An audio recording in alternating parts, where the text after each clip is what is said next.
오늘은 지긋지긋한 알레르기 비염, 먹을 때만 효과 있는 증상 완화제 말고 보다 근본적으로 치료된 이야기를 해드려 볼게요. 최근에 코로나로 2년 이상 마스크를 쓰면서 알레르기 비염 환자가 정말 많이 줄었다라는 걸 피부로 느끼고 있었는데요. 이제는 마스크도 거리 제한도 풀리면서 다시 감기 환자와 비염 환자들이 조금씩 늘어나고 있다는 것을 또 최근에 느끼고 있네요. 비염약을 찾으시는 분들이 지난 2년 동안에 비해 조금씩 늘어나고 있었거든요. 하지만 비염이 심하지 않을 땐 그렇게 약을 쓰고 금방 좋아지지만 이게 자주 반복되고 이제는 약으로도 증상이 잘 가라앉지 않는구나 라고 느껴지면 이를 근본적으로 치료할 수 있는 방법이 없을까? 라고 고민하고 여러 정보를 찾으시는 분들이 많으시지요. 그래서 인터넷에서 좋다는 영양제도 여러 가지로 챙겨 먹고 때론 기능의학으로 분석한 내 몸에 부족한 영양소를 보충하고 어느 때는 유명하다는 비염 한약도 먹어보지만 이것조차 그때뿐인 것 같고 이제는 이런 여러 경험들을 바탕으로 비염은 고칠 수 없는 거구나 라고 느끼시는 분들이 꽤 많으신 것 같아요. 비염을 고칠 수 있다는 말조차 신뢰하지 않으시고요. 실제로 저희 약국에 상담하러 오신 분들도 다른 증상이 다 고쳐지면서 비염이 함께 좋아지시는 걸 보고 비염이 고쳐진다고 생각을 안 해봤어요 하신 분들이 생각보다 많이 계시거든요. 그럼 저에게 비염은 고칠 수 있는 겁니까? 라고 물으신다면 저는 당연히 네 라고 말씀드릴 수 있어요. 그럼 어떻게 해요? 라고 물으신다면 몸 전체가 건강해지면 비염 그까짓 것은 아무것도 아닙니다 라고 말씀드릴 거예요. 인체의 면역계는 그리고 알레르기 비염은 코만의 문제가 아니라 인체 전체의 문제라고 보기 때문이죠. 따라서 몸 전체가 건강한 상태가 되면 면역계가 건강한 상태가 되어 웬만한 비염은 스스로 이겨낼 수 있기에 저는 비염 그까짓 거라고 말씀드렸던 거였죠. 그럼 지금부터는 어떻게 비염을 고칠 수 있는지 실제 상담 이야기를 들어볼게요. 몸 전체의 면역을 올리는 것과 관련된 내용이니 어렵더라도 잘 들어주세요. 선생님, 저희 애는 비염 외에는 다른 건 다 정상이에요. 잘 먹고 잘 싸고 잠도 잘 자고 체력도 아주 좋아요. 감기도 잘 안 걸리고 아픈 데도 없어요. 이렇게 건강한데 왜 비염이 있는 거예요? 그럼 저는 이렇게 질문하죠. 아이가 평소에 건강한 음식을 먹는 편인가요? 아니면 자주 인스턴트나 밀가루, 아이스크림 등을 먹는 편인가요? 혹은 더운 거를 잘 못 참아서 자주 옷을 벗어버리고 찬 것을 즐겨 먹는 편인가요? 그럼 이렇게 말씀하시죠. 먹는 거는 좋은 거든 나쁜 거든 크게 신경 쓰지 않고 먹였어요. 하지만 아이가 더위를 타고 찬 것을 많이 찾는 편이에요.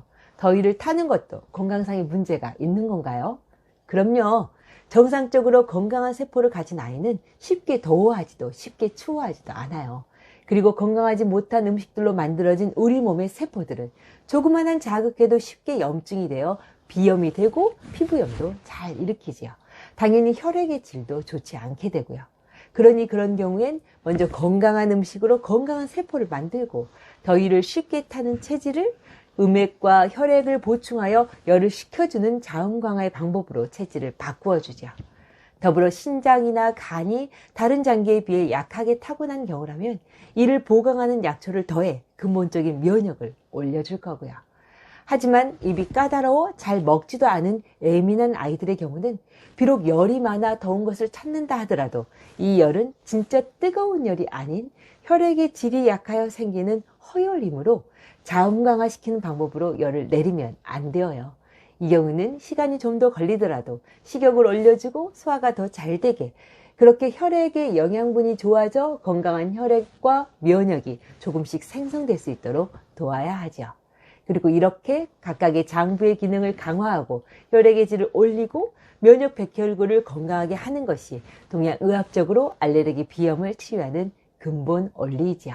그리고 이런 기본이 되는 치료로 오장육부를 건강하게 하면서 현재 알레르기 비염 증상을 완화하기 위해 찬 냉기가 온이 되어 재채기와 콧물을 자주 흘리면 찬 냉기를 내보내는 약초를 사용하고 미약한 열로 코가 막히고 콧물이 끈적해지거나 누런 코로 변했다면 폐와 인후부에 생긴 열을 풀어 내려주고 가래를 삭혀주고 없애줌으로써 인체 스스로의 회복 능력을 보조적으로 도와주게 되지요.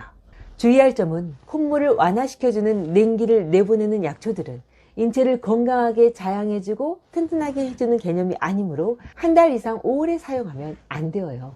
그리고 인체 오장육부를 도와주지 않고 비염 증상만을 단편적으로 고치는 약들만 계속 먹이는 것도 잠깐은 비염이 완화되고 고쳐질지언정 언제든 다시 재발되게 되고요. 많은 분들이 물어보셔요. 양약으로 비염약을 먹는 것과 한방과립이나 한약으로 비염을 치료하는 것은 무슨 차이가 있냐고요. 또 예전에 비염으로 유명한 한의원에서 먹었던 비염 한약과 약사님이 처방해주는 한약은 무슨 차이가 있냐고요. 아시는 것처럼 비염약은 콧물은 항히스타민제를 사용하여 콧물이 안 나오게, 코 막힘엔 코 혈관을 수축시켜 코가 덜 막히게 도와주는 약이에요. 그리고 알레르기 반응을 차단하기 위해 2세대 항히스타민제인 항알레르기 약을 하루에 한 번 먹기도 하고요. 때론 스테로이드 치료로 과잉으로 항진된 면역 반응을 강제로 억제시키기도 하죠. 하지만 이는 근본적인 원인을 찾아 해결해 준다기보단 현재 증상을 완화시켜 편안하게 생활할 수 있게 도와주는 개념이에요. 또한 한때 유행했던 비염을 고쳐준다는 비염 한약도 체질에 맞게 몸을 건강하게 하는 치료를 기본으로 하기보단 현재 코의 상태를 빠르게 완화시켜주는 약초들로 일시적인 치료 효과를 보여주는 치료였죠. 그래서 그런 치료들이 한때 유행처럼 번지고 유행처럼 사라졌던 거고요. 앞에서 말씀드렸던 것처럼 알러지 비염은 근본적으로 내부 장기를 건강하게 하여 건강한 면역계가 작동하게 하는 치료를 반드시 병행하면서 코에 관련된 약초를 보조적으로 써야 제대로 고칠 수 있어요. 건강한 음식으로 잘 먹고 잘 싸고 나이에 맞는 수면 시간을 지키면서 깊게 잘 자고 규칙적인 육체 활동이나 운동 습관으로 혈액순환도 촉진하고요. 스트레스나 긴장 같은 교감신경 항진 상태도 생각과 마음을 이완시켜 기순환도 혈액순환도 잘 되게 하는 것. 이것이 건강을 지키는 가장 중요한 부분이죠. 이것만 지켜도 알레르기 비염은 상당 부분 좋아질 거라는 걸 저는 장담할 수 있어요. 참 한 가지 빠진 게 있어요. 의외로 비염을 고치는 데 있어 정말 어려운 게 찬 냉기가 떠나지 않고 계속 코가래를 만들어내는 경우, 때론 누런 코나 연두색 코가래가 계속 만들어지는 담음성 또는 담적성 비염인데요. 이런 경우에도 원인이 되는 담음이나 담적을 없애주면서 내부 장기와 혈액의 질을 올려가며 찬 냉기를 없애주고 열을 제거해주면 어느새 비염도 없어지고 기관지와 폐도 건강해져 감기도 잘 안 걸리고 독감도 쉽게 이겨내는 자신을 발견할 수 있을 거예요. 체력도 활력도 달라지는 건 당연하고요.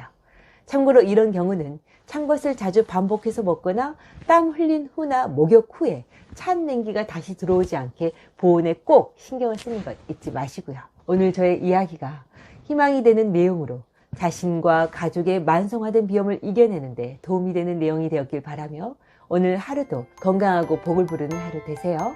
그럼 다음 시간에 다시 만나요.